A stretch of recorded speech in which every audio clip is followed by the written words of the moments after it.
बिस्मिल्लाहिर्रहमानिर्रहीम। प्रोग्राम में आपको नाज़रीन, नहायत अहम दिन। आज तुर्क सदर रजब तैयब अर्दोगान 2 रोज़ा पाकिस्तान दौरे पर, उनके साथ आला सतह का वफ्द है और साथ साथ तिजारत से वाबस्ता अफराद भी मौजूद हैं।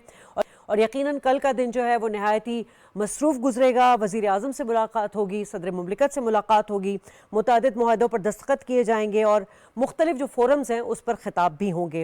नाज़रीन, तुर्क सदर का दौरा एक ऐसे वक्त हो रहा है जब दोनों मुल्क जो कई शोबों में, बिलखुसूस अगर हम बात करें डिफेंस और काउंटर टेररिज्म के हवाले से, तो उसमें अपने ताल्लुकात मजबूत कर चुके हैं। यकीनन पाक तुर्किया न सिर्फ दिफाई ताल्लुकात मजबूत हैं इनके, बल्कि इक़्तिसादी ताल्लुकात भी हर गुजरते लम्हे के साथ मजबूत से मजबूत होते जा रहे हैं। और अब दोनों ममालिक में जो दो तरफा तजारत का हजम है वो $5 अरब तक बढ़ाने पर इत्तेफाक भी हो चुका है।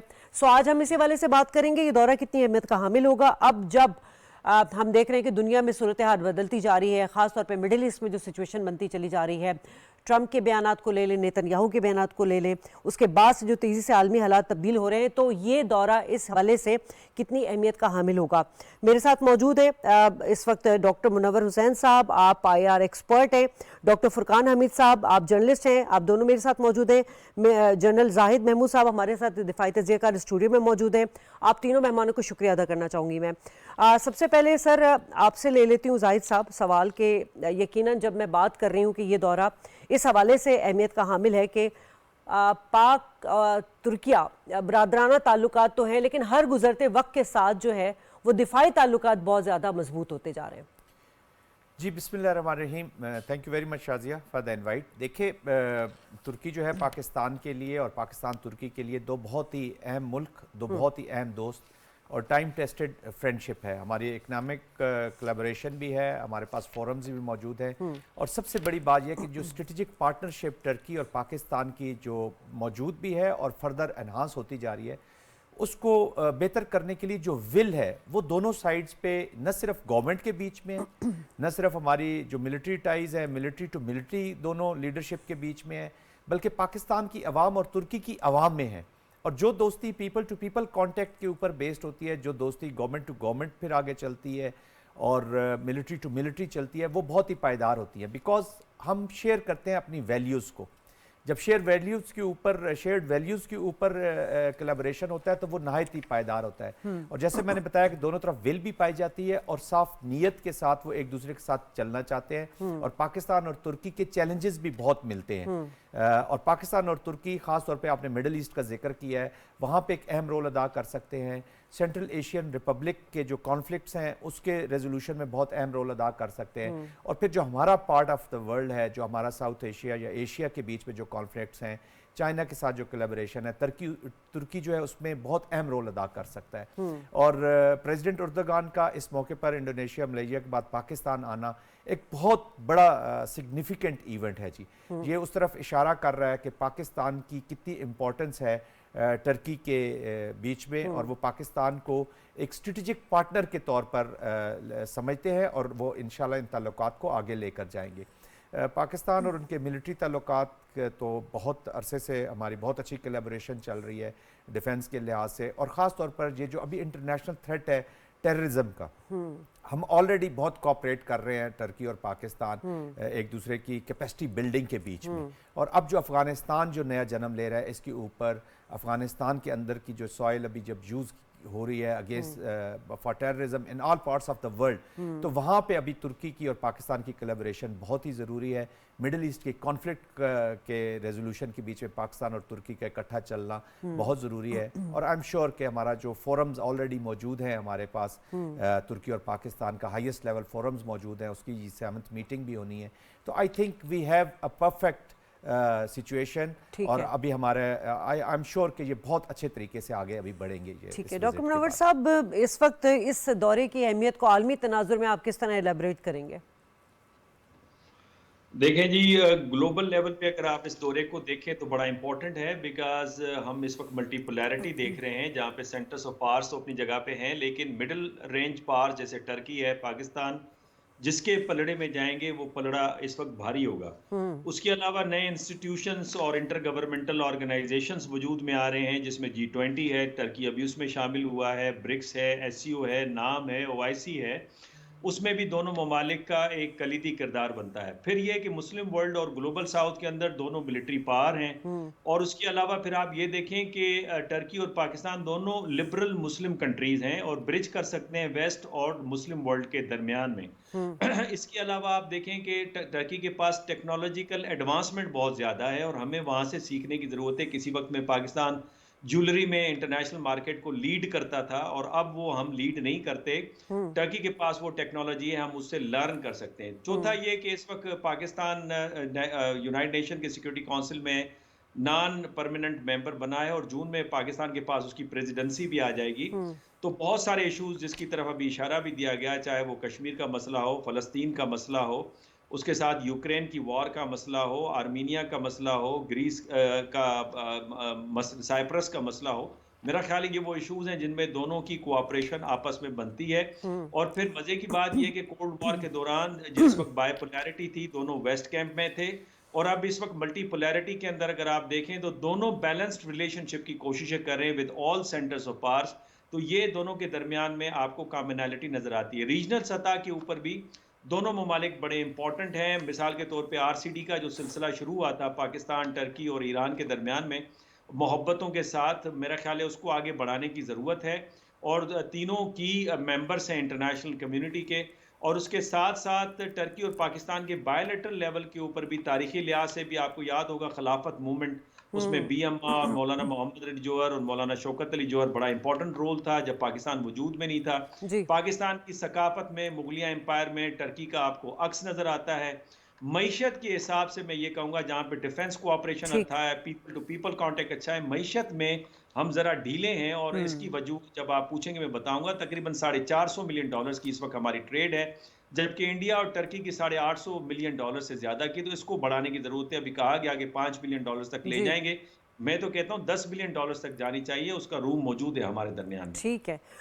फुरकान साहब, अब ज़रा हम बात कर लेते हैं कि जो इंगेजमेंट्स होंगी, लाजमी सी बात है उसमें पाक तुर्क high level strategic cooperation council का जो 7वां इजलास है उसका इनेकाद किया जा रहा है। आप क्या समझते हैं कि ये जो होगा, तमाम जो एक्टिविटीज़ होंगी, ये दोनों ममालिक के दरमियान ताल्लुकात को मज़ीद गहरा करने और कसीरुल जहती ताउन को बढ़ाने में मददगार साबित होगा मज़ीद?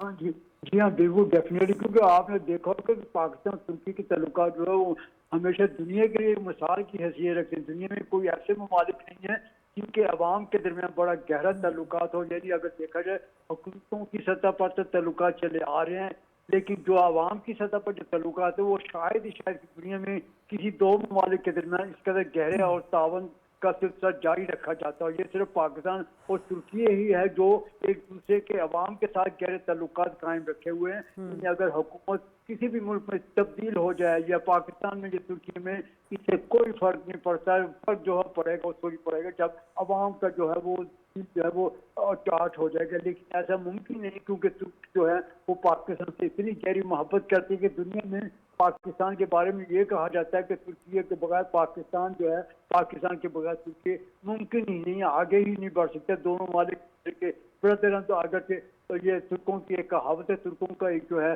वो कहा जाता है कि तुर्कों के अलावा कोई दोस्त नहीं है। लेकिन वो इस्तिस्ना डालते हैं कि सिर्फ और सिर्फ दुनिया में अगर सच्चा और खरा दोस्त है तो वो सिर्फ पाकिस्तान, जो हमेशा जो है वो तुर्की के मुश्किल दिनों में कब्र की जंग हो, दहशतगर्दी हो, कुछ भी हो, पाकिस्तान हमेशा सबसे आगे जो है, जज्बा आया हो, जो कुछ भी हो, पाकिस्तान सबसे आगे बढ़कर आता है। और अब ये जो सदर रजब तैयब एर्दोआन का जो दौरा है, इन दौरे के दौरान जो मज़ीद ताल्लुकात जो है वो पिछले 4 साल से जो रजब तैयब एर्दोआन ने पाकिस्तान का दौरा नहीं किया था। हाँ, जहाँ पर मैं ये भी बताता चलूँ कि तुर्की में हमेशा ये रीत रही है कि तुर्की के सदर जब इलेक्शन में मुंतखब होते हैं तो पहला दौरा जो है वो शुमाली कब्र जमहूरियत जो इनका अपना वतन है, और उसके बाद भी पाकिस्तान ही करते चले आए हैं। लेकिन पहली दफ़ा ऐसा हुआ है कि 4 साल के तवील अरसे के बाद सदर रजब तैयब एर्दोआन जो है पाकिस्तान का दौरा कर रहे हैं, क्योंकि सदर रजब तैयब एर्दोआन इस वक्त दुनिया में एक आर्मी लीडर के तौर पर उभर कर सामने आए हैं, में मुसलसल इजाफा होता जा रहा है। लेकिन पाकिस्तान के साथ उनकी वही चाहत, उनकी वही इश्क, उनकी वही अल्लामा इकबाल से मोहब्बत और कायदियत से मोहब्बत है, वो सिलसिला जारी है। वो चाहते हैं कि पाकिस्तानी तुर्की में आए और तुर्की की तरक्की में पाकिस्तान भी अपना किरदार अदा करे। ठीक है।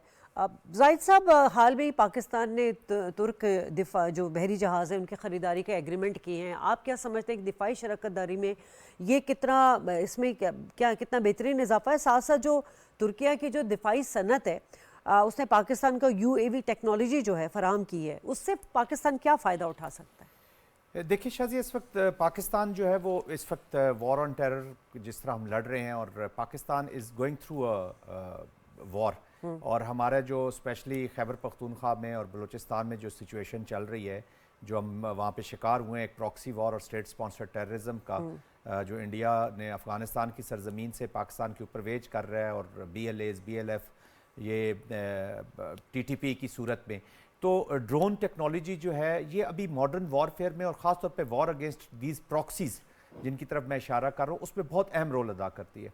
तो ड्रोन टेक्नोलॉजी पाकिस्तान और तुर्की की ऑलरेडी काफ़ी कोलैबोरेशन हो भी रही है, और इसके बीच में हम आगे और इसको एनहांस भी करेंगे। पाकिस्तान नेवी की आपने जिक्र किया, पाकिस्तान नेवल वेसल्स बहुत से हैं, कोवर्ट्स हैं, हमारे जिना का अभी जो हमारा की लॉन्च हुआ था वो दैट वाज इन टर्की, तो टर्की उसमें हमें बहुत कोलैबोरेशन कर रहे हैं। तो ड्रोन टेक्नोलॉजी जिस वॉर की तरफ मैं जिक्र कर रहा था, वो हमने, दैट्स वाई मैं कहता हूँ कि उसमें हमें जितनी इम्प्रूव टेक्नोलॉजी होगी, जितनी बेहतर टेक्नोलॉजी होगी, हम उनका यूज़ करेंगे तो टारगेटेड ऑपरेशंस करने पाकिस्तान के लिए बहुत अच्छे हो जाएंगे। ऑलरेडी पाकिस्तान कर रहा है, हमारी अपनी इंडिजिनस प्रोडक्शन भी बहुत अच्छी है, बट जॉइंट कोलैबोरेशन के साथ फिर टेक्नोलॉजीज़ की जब इम्प्रूवमेंट हो जाती है तो वो ऑफकोर्स आप एक दूसरे की कैपेसिटी को एनहांस करते हैं। जैसा कि मैं पहले कह रहा था कि हमारी जो वॉर ऑन टेरर की कैपेसिटी है, टर्की ऐसा मुल्क है जहाँ से हमें अश्योर्ड किस्म की सपोर्ट हासिल रहेगी।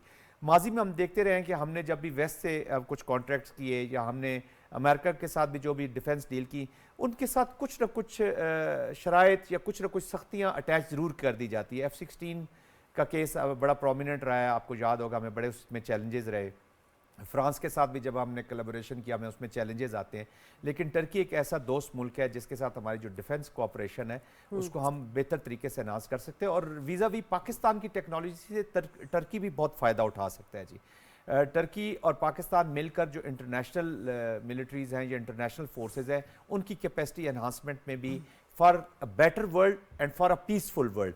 तुर्की का देखे किसी मुल्क के खिलाफ कोई अज़ाइम नहीं है, वो किसी का चैंपियन कंपिटेटर नहीं है, कोई ऐसा उसका कोई ऐसे अज़ाइम नहीं है कि एक्सपेंशनिस्ट उसकी कोई पॉलिसीज हों या किसी मुल्क के खिलाफ वो भी हमारी तरह अमन का दाई है, और एक ऐसा मुल्क है जिस पर ट्रस्ट किया जा सकता है। तो जैसे अभी जिक्र किया गया कि ये मिडिल पावर्स का आपस में मिलना ये एनहांस करेगा, तो मिडिल पावर्स जब कोलैबोरेट करती हैं तो ऑफ कोर्स उनका अपना कोऑपरेशन भी एनहांस होता है, और इंटरनेशनल पीस की तरफ जो उनकी कंट्रीब्यूशन है वो बहुत ज़्यादा हो जाती है। तो मेरे ख्याल में दुनिया भी इसको अप्रिशिएट करेगी जब ये दोनों मुल्क मिलके अमन की बात करेंगे और एनहांस करेंगे। फिर काउंटर टेररिज्म की बातें होती रहती हैं।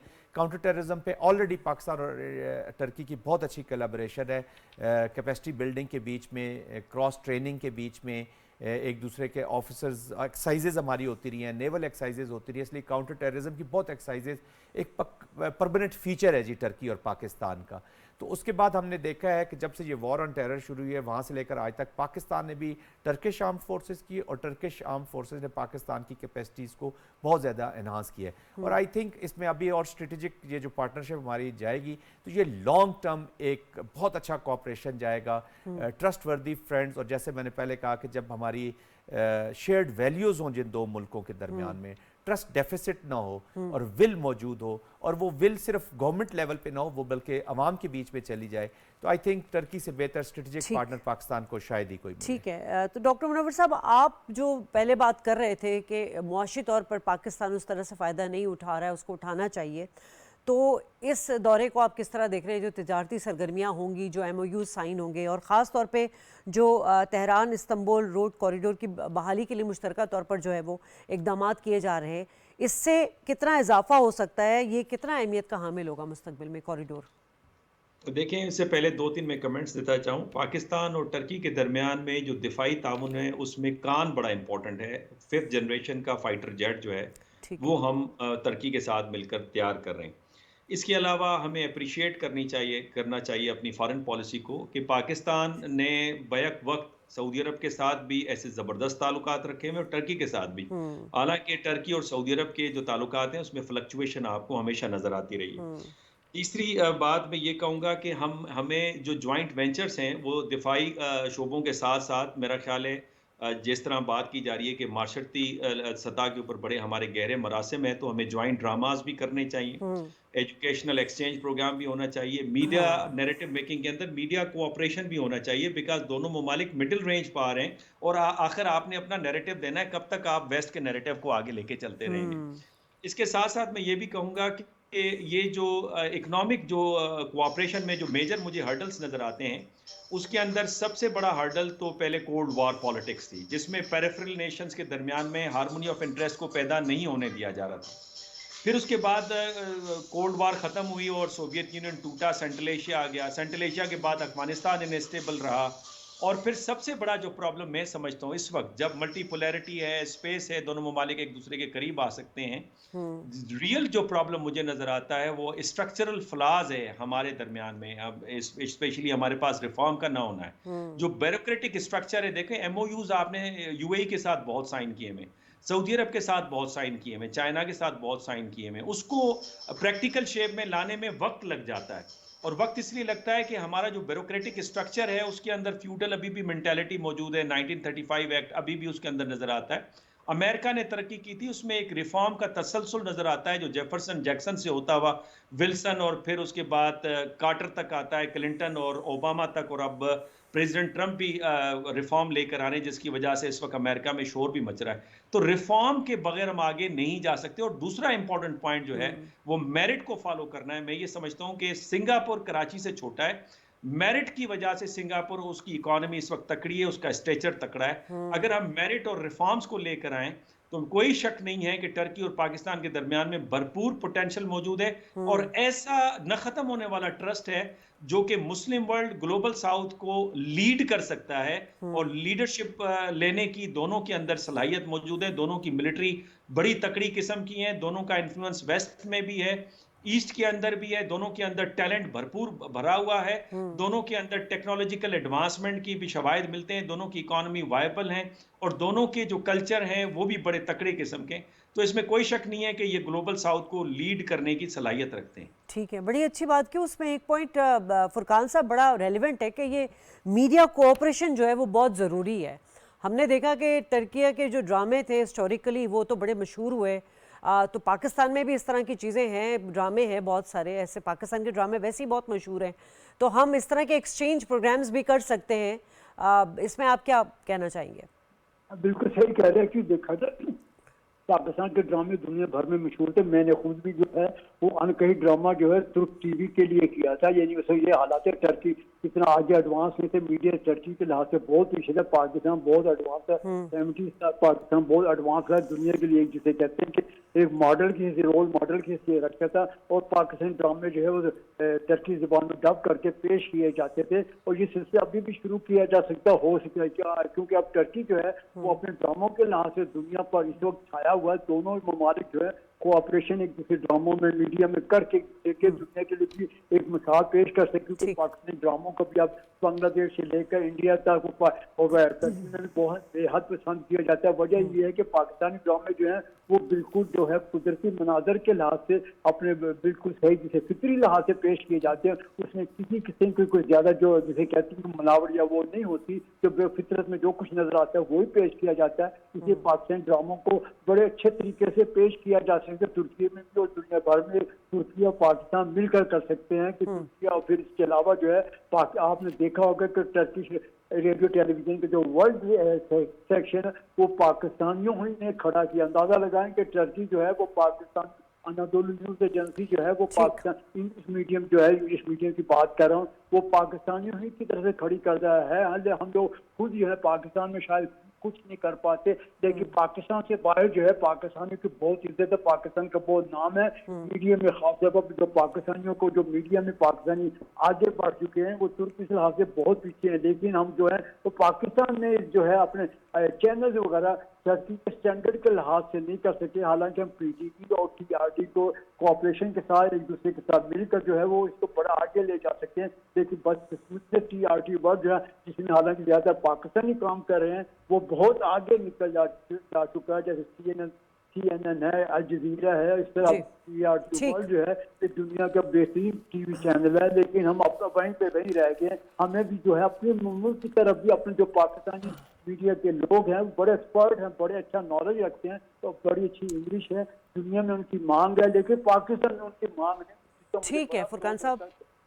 चले मैं अपनी तीनों मेहमानों को शुक्रिया अदा करना चाहूँगी। यकीनन ये दौरा जो है इंतहाई अहमियत का हामिल होगा। जो एशिया में, जो जनूब एशिया में जो हरकत और जो डायनामिक्स बदल रहे हैं, जो मिडिल ईस्ट में बदल रहे हैं, इलाकाई और बैन अवी उमूर पर भी तबादला ख्याल होगा। नाज़रीन ब्रेक लेंगे, आप ब्रेक के बाद दूसरे सेगमेंट पर बात होगी, हमारे साथ रहिए।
वेलकम बैक नाज़रीन। बात करेंगे हम भारतीय वज़ीर आज़म नरेंद्र मोदी की, जो इस वक्त पेरिस में मौजूद हैं, जहां पे AI समिट हो रही है और वहां पे दीगर आलमी रहनुमा भी मौजूद हैं। और वहां पे एक बड़ा ही इंसल्टिंग एक सिचुएशन उस वक्त नज़र आई जब फ्रांसीसी सदर ने भारतीय वज़ीर आज़म से जो मुसाफा है उससे इनकार कर दिया, उनको इग्नोर किया गया। और ये जो है ये आलमी मीडिया का जो है कि ये जीनत बन चुकी है खबर। और यकीनन इस पे तो हम बात करेंगे कि ये प्रोटोकॉल के ख़िलाफ़ जो बात हुई उस पर कितनी शर्मिंदगी हुई है। और भारत इस वक्त यकीनन इस बात पर शदीद गम और गुस्से में भी नज़र आता है। लेकिन भारत के और भी बहुत सारे कर्मे हैं। भारत जो है वो नफ़रत अंगेज़ी की शरह उसमें तेज़ी के साथ बढ़ रही है। और इसी वजह से नाम नहाद जमहूरियत की जो दावेदार हैं, मोदी सरकार भारत में जो नफ़रत की हवा दे रहा है उसको आलमी मीडिया जो है वो उसको सेकंड कर रहा है। CNN की रिपोर्ट है जिसमें जो नफ़रत अंगेज़ जो तकारीर हैं उसमें 74% जो है 2024 में उसका वो इतना तादाद में उसकी परसेंटेज आगे बढ़ी है।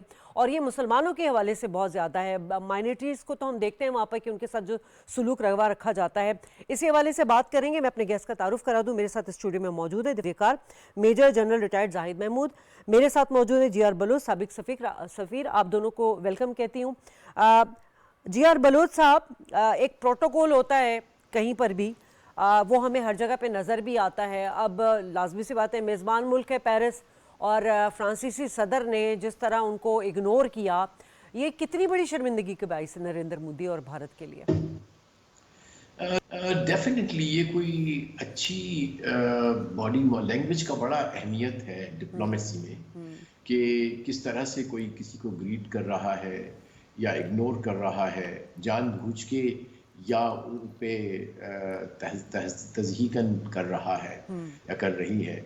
सो मैं समझता हूँ कि इसमें इस तरह हम कैटेगोरिकली नहीं कह सकते कि ये कोई मतलब है कि ये कोई अनइंटेंशनल है या इंटेंशनल है।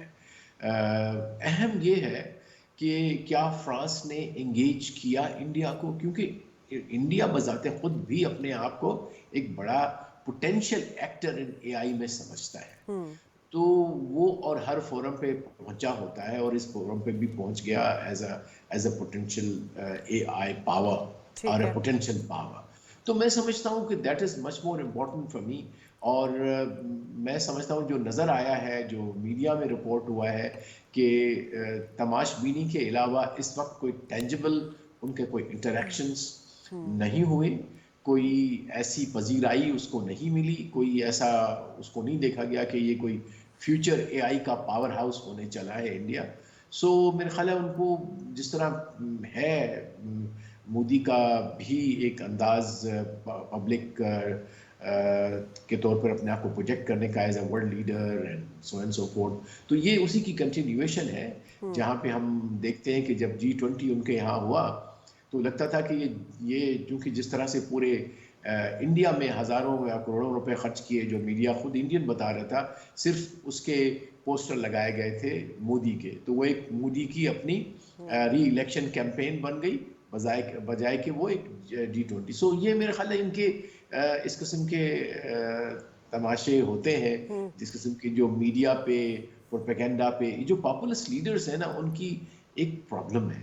उनकी प्रॉब्लम यह है कि they want to be for good reason और बैड रीजन, कि अपने आप को इश्तहार का हिस्सा बनाते हैं, अपने आप को हेडलाइन में लगवाते हैं।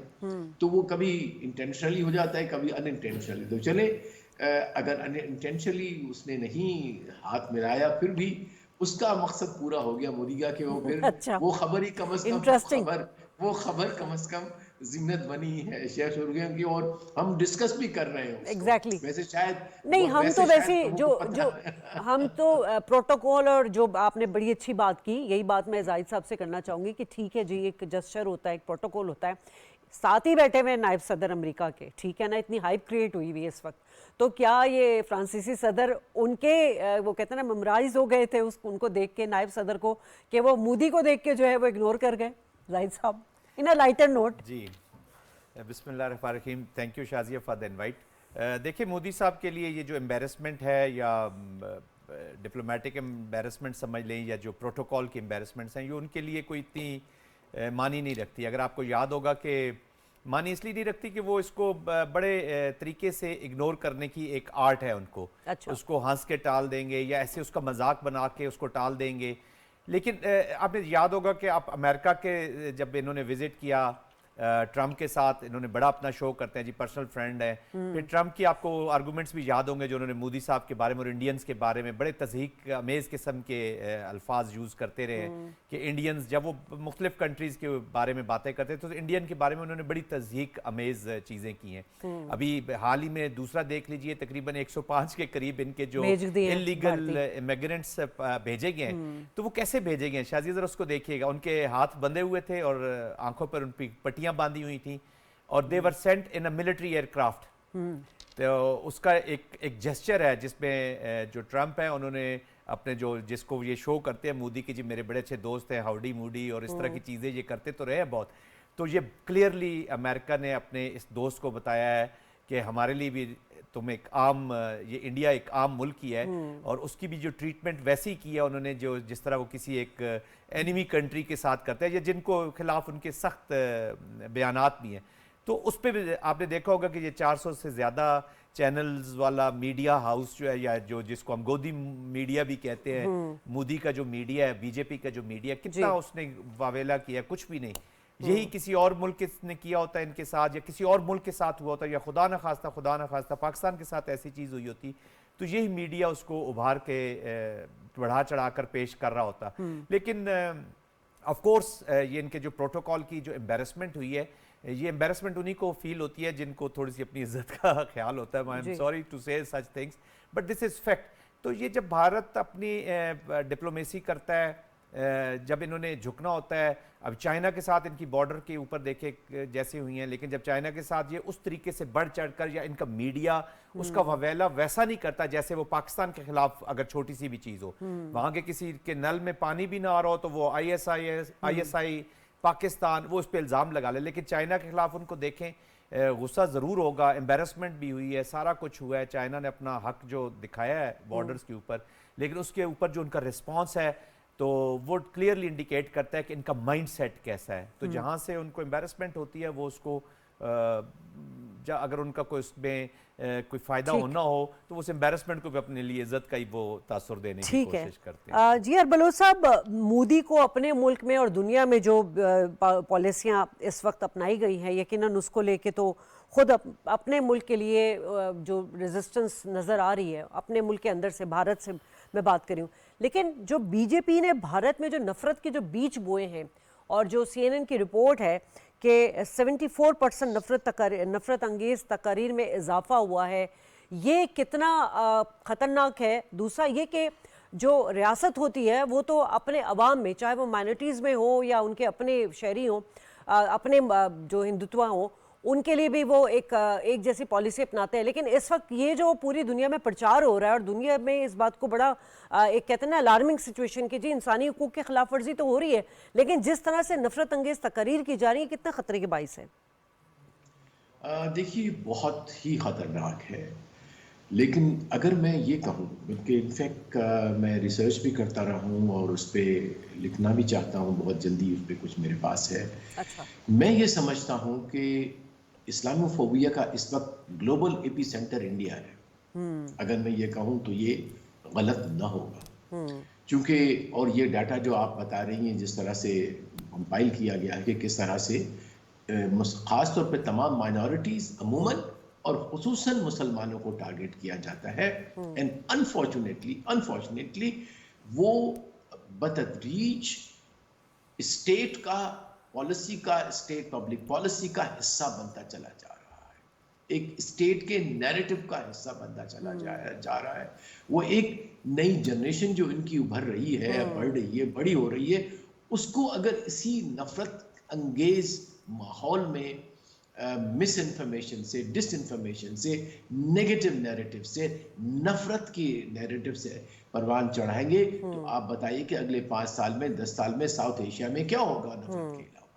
तो ये जो इनको मैं ये भी कहता हूं कि ये नफरत के व्यापारी हैं। They have nothing else to sell. कोई पब्लिक गुड नहीं होता है इनके पास, महज अपनी शख्सियत होती है जिसको वो सो कॉल्ड कैरिस्मेटिक बनाते हैं by use and misuse of projection, public projection through the media, और उसके कुछ साथ लोग वेस्टेड इंटरेस्ट मिल जाते हैं जो ये करते हैं। और ये फिनोमेना पूरी दुनिया के अंदर है, सिर्फ इंडिया में नहीं, लेकिन इंडिया में खास तौर पे जिस तरह से गुजरात से अनफॉर्चुनेटली जो गुजरात का कातिल था उसको उन्होंने जिस तरह का हीरो बना दिया, दुनिया का एक साउथ का लीडर बनाने की कोशिश की जा रही है। अब एआई की दुनिया की ताकत बनाने की कोशिश की जा रही है। और ये इंडिया के अपने एनालिस्ट कहते हैं कि ये कोई इनविटेशन वाशिंगटन को से नहीं आई मोदी के लिए, लेकिन बहुत सारी यात्रा इन लोगों ने की हैं। वहां पहुंचा हुआ था उनका जयशंकर पहुंचा हुआ था इनॉग्रेशन पे।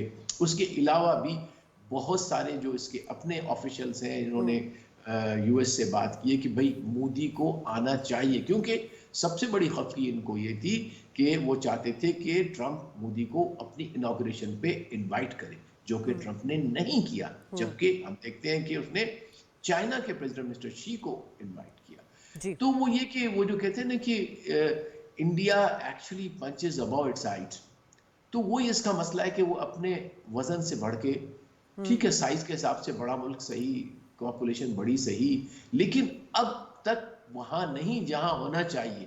ना सिर्फ कि जो जो जो एलिमेंट्स ऑफ नेशनल पावर होते हैं, उसके अलावा भी वो उसकी जो पॉलिसीज है, उसका जो रोल है, उसकी जो वायलेशन है यूनाइटेड नेशंस की रेजोल्यूशंस की, और उसका ओवरऑल जो उसका गवर्नेंस बजाते खुद वहां पे है, जिस तरह माइनॉरिटीज के साथ है, मुसलमानों के साथ है।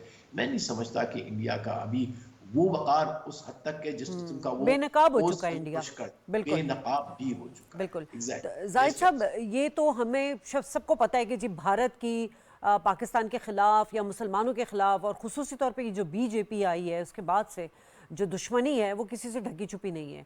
मकबूजा कश्मीर में जो होता रहा पूरी दुनिया ने उसको देखा, कवरेज आलमी मीडिया को करने की इजाज़त नहीं दी भारत ने, मंदोबीन वहाँ बॉर्डर तक जाकर वापस आ गए।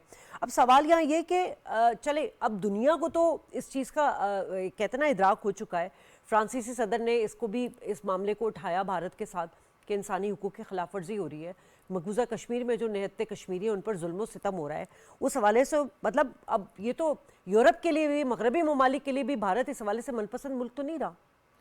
जी हाँ, बिल्कुल ऐसा ही है जी। देखिए, जो अभी लास्ट टाइम आपने देखा होगा, ये तो अब हम मुसलमानों की बात कर रहे हैं, जो मुसलमानों से उनकी नफरत है वो तो बिल्कुल क्लियरली यहाँ है। जो नफरत अब मोदी की, आप अगर 2024 की प्री इलेक्शन स्पीचेस देख लें तो उसमें बड़े क्लियरली उस पर बहुत शोर भी मचा, जो उन्होंने मुसलमानों के बारे में रिमार्क्स दिए, और वो रिमार्क्स उन्होंने दिए जो उससे 10 साल पहले मनमोहन सिंह ने, जो कांग्रेस के जो लीडर थे, उन्होंने कहा था कि जी मुसलमानों को हम उनका हिस्सा देंगे हुकूमत के बीच में, और मुसलमानों का रिसोर्सेज के ऊपर हक होना चाहिए। उसके रिस्पांस में मोदी साहब जो स्पीच फरमा रहे हैं वो कह रहे हैं कि जी ये उनकी बात करते हैं जिनको घुसपैठिया करार दिया है इन्होंने। हिंदुस्तान के अंदर रहने वालों को, मुसलमानों को ये घुसपैठिए करार देते हैं, इमिग्रेंट्स करार देते हैं कि इनका कोई ताल्लुक नहीं है। दे हैव इसी तरह के व्यूज इनके बांग्लादेश के लोगों के बारे में है, रोहिंग्या के बारे में इन्होंने बहुत सी इस तरह की बातें। बट एनीवेज, तो मुसलमानों के, और फिर वो कहते हैं कि ये मैं उन लोगों की बात करता हूं जो बहुत ज्यादा बच्चे पैदा करते हैं। तो ये रेसिस्ट रिमार्क्स देना below the dignity of a prime minister, और उसके ऊपर कांग्रेस ने कहा था कि एक बहुत ही सतही आदमी जो है वो बहुत बड़ी सीट पर आकर बैठ गया। तो ये तो उनका एक स्टैंडर्ड है, this is the leaders mindset. उसके बाद और हम बहुत से ऐसी चीजें देखते हैं। आज से कोई तकरीबन 4-5 साल पहले इनके एक लीडर हैं याति नरसंगा, उन्होंने एक 3 डेज हिंदुओं की एक कॉन्फ्रेंस वहां पे तलब की जी, वहां पे, जिसके बीच में उन्होंने मुसलमानों को कत्ल करने का फतवे दिए हैं जी। इन्हीं की एक खातून लीडर वहां पे स्पीच कर चुके हैं जी, अगर 20 लाख इन मुसलमानों को मार दिया जाए तो ये गंद खत्म हो जाएगा भारत। तो ये तो उनका मुसलमानों के बारे में। फिर आप क्रिश्चियंस के बारे में उनके देख लें, सिखों के बारे में देख लें। अब जब आपने इंटरनेशनल जिसकी बात की है, इंटरनेशनल अरीना पे या ट्रांसनेशनल इनका जो टेररिज्म है या जो नफरत है, ये कनाडा ने तो हुकूमती सतह पर ये सारे मुकदमात उठाए हैं जो सिखों के खिलाफ इन्होंने तो ये नफरत से ज्यादा अभी शाजिया हमें समझने की जरूरत है कि ये जेनोसाइडल मोड में चले गए। खासतौर पे कश्मीर में ये जेनोसाइड कर रहे हैं, मुसलमानों को मारा जा रहा है, सिस्टमेटिकली मुसलमानों को मारा जाता है। वहां पे आपको पता है मुसलमानों पे इतना फियर है शाजिया कि वो अपने नामों को पूरा नाम नहीं लिखते, वो अपने ऐसे निकनेम्स रख लेते हैं जो हिंदुओं से मिलते जुलते नाम रख लेते हैं, क्योंकि जब वो अपना नाम के लेते हैं तो उनको खौफ होता है। फिर इनके अपने सुप्रीम कोर्ट के ऑर्डर्स हैं ये जो हेट स्पीच के बारे में, खास तौर पे यूपी में इन्होंने, फिर न्यू दिल्ली में भी है और उत्तर प्रदेश में है, और एक और सूबा था जिसका नाम लेकर इनकी सुप्रीम कोर्ट ने जजमेंट दी हुई है कि ये हेट स्पीच को ख़त्म किया जाए। तो ये जो हिंदुत्व का माइंडसेट है वो बीजेपी जो है उसने अब मैनिफेस्ट कर रही है, और उनका ये जो स्टांस है कि हिंदुस्तान में चूंकि हिंदू मेजॉरिटी है, इट्स द ओनली कंट्री जहाँ पे हिंदू मेजॉरिटी है, तो हिंदुस्तान सिर्फ हिंदुओं का है, उसके अलावा यहाँ पर कोई नहीं रह सकता। ठीक है, तो जी आर बलोच साहब, एक तरफ तो कश्मीर पे, मकबूजा कश्मीर पे जुल्म ढाया जा रहा है, दूसरी तरफ अपने मुल्क में जो है वो जो माइनॉरिटीज़ हैं उनके साथ जिस तरह का सलूक, मतलब वो कहते हैं ना, उसका कोई नाम ही नहीं दिया जा सकता है जितना बुरा सलूक वो माइनॉरिटीज़ के साथ करते हैं। उसके अलावा दहशतगर्दी यकीनन किसी से ढकी छुपी बात नहीं है, टारगेट किलिंग करता है, ये भी अखबारों में आ चुका है, बल्कि आलमी मीडिया इसको रिपोर्ट कर चुका है।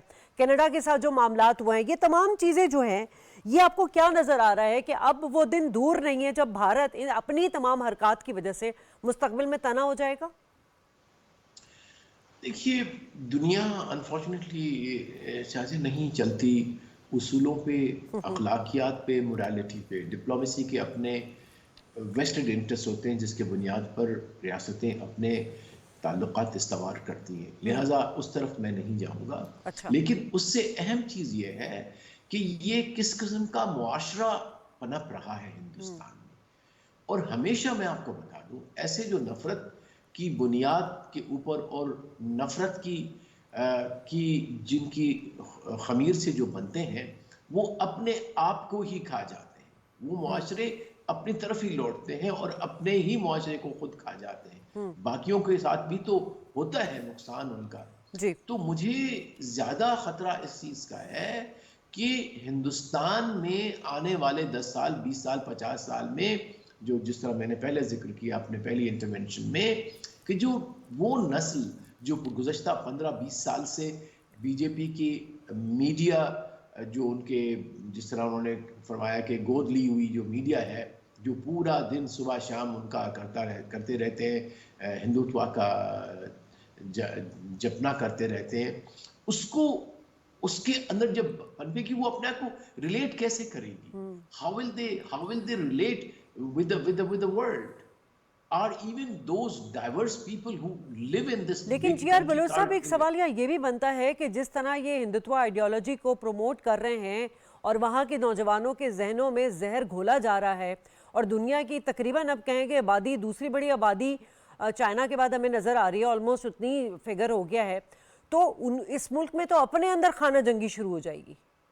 यही मैं इसी तरफ आना चाह रहा हूं कि देखिए, अगर बल्कि जो प्रोग्नोसिस थे उसमें हिंदुस्तान, चाइना तो थर्ड फोर्थ पॉपुलेशन उसकी हो जाएगी, अगले ब्राज़ील बढ़ जाएगा, कुछ नाइजीरिया का बढ़ जाएगी, इंडिया थर्ड फोर्थ लेवल पे आ जाएगा। उसके बावजूद भी आने वाले कम से कम 3-4 दिहाइयों तक इसकी आबादी हिंदुस्तान की 1 बिलियन से हमेशा सरप्लस प्लस में रहेगी। तो उनका एक लिहाज से बहुत बड़ा हिस्सा दुनिया का नौजवानों का, नई नस्ल का ऐसे माहौल में पल रहा है जहां पे दूसरों से नफरत करना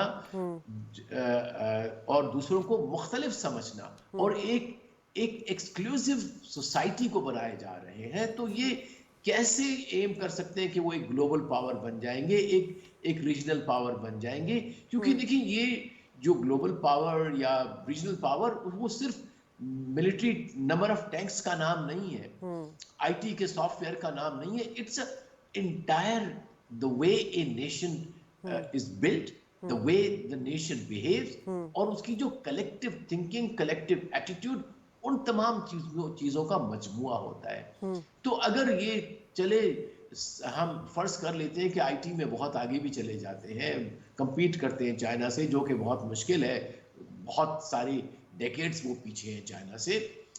वैसे तो वैसे भी बहुत पीछे हैं, तो चाइना से भी और बहुत ज़्यादा पीछे चले गए। लेकिन उसके अगर ये अखलाकियात ना हुई, उनमें इंसानियत ना हुई, उस नस्ल के अंदर, उस नस्ल में बर्दाश्त ना हुई, उस नस्ल के अंदर फ़कत और फ़कत अगर वो अपनी जो उसको कहते हैं जो कि स्ट्रेटिफिकेशन जो है, उनकी क्लास सिस्टम होगा, कम्युनलिज्म होगा कि हिंदू है, मुसलमान है, सिख है, ईसाई है, पादरी है, बंगाली है, तो ये कैसा मुआशरा होगा? टूटा फूटा मुआशरा होगा जो हमेशा अपने आप से जंग जदल में जुटा होगा। And I agree with you कि ऐसे मुआशरे लामहाला आगे चल के एक अपनी खानजंगी में का शिकार हो सकते हैं। और खानजंगी में जाने की यही निशानियां होती हैं कि उस मुआशरे को पहले डिवाइड किया जाता है इनटू सेगमेंट्स, लैंग्वेज के ऊपर, रिलीजन के ऊपर,